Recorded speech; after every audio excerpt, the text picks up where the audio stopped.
कितना भी पैसे वाला हो या कितना भी गरीब हो, वो अपनी जो सबसे महत्वपूर्ण दौलत है, वो उनका जो बालक है, वो उन्होंने हमें सौंप दिया,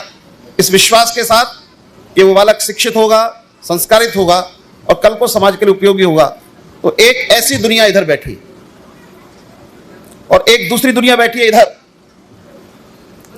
इन्हीं शहरों में, इन्हीं महानगरों में भगवान की कृपा से, अपने पौरुष से, अपने परिश्रम से जिन्होंने संपन्नता प्राप्त की है, अच्छी सोसाइटीज में रहते हैं, अच्छे लोगों के बीच में रहते हैं, समाज में सम्मान है, प्रतिष्ठा है, ऐसे आप लोग बैठे। मुझे लगता है कार्यक्रम बहुत सारी संस्थाओं के होते होंगे, लेकिन एक सभागार में एक साथ ये दोनों लोग इस प्रकार से बैठे हों और दोनों एक दूसरे की चिंता कर रहे हों, ऐसा बहुत कम स्थानों पर मिलेगा। राष्ट्रीय स्वयंसेवक संघ ने जिसके लिए विधिवत एक समरसता गतिविधि, सामाजिक समरसता गतिविधि प्रारंभ की है, जब नई नीड प्रारंभ किया था तो हमारी कल्पना यही थी कि ऐसा हो कि जब इन बस्तियों में रहने वाले बंधु और उस बस्ती से 200 मीटर दूर सोसाइटी में रहने वाले लोग,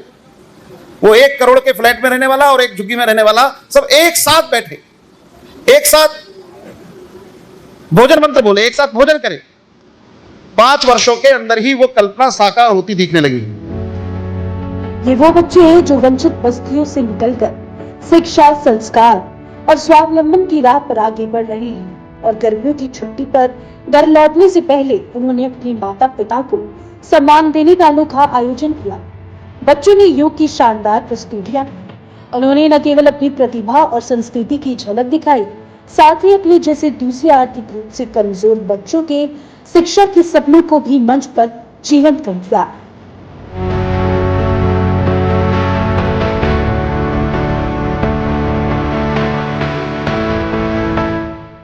मुख्य अतिथि संघ के उत्तर प्रदेश एवं उत्तराखंड के प्रचार प्रमुख कृपा शंकर जी ने कहा,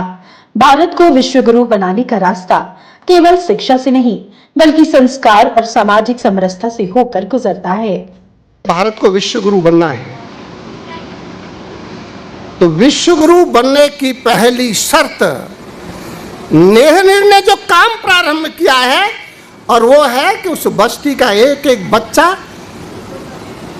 शिक्षा और स्वावलंबन ये सब कर सकते हैं,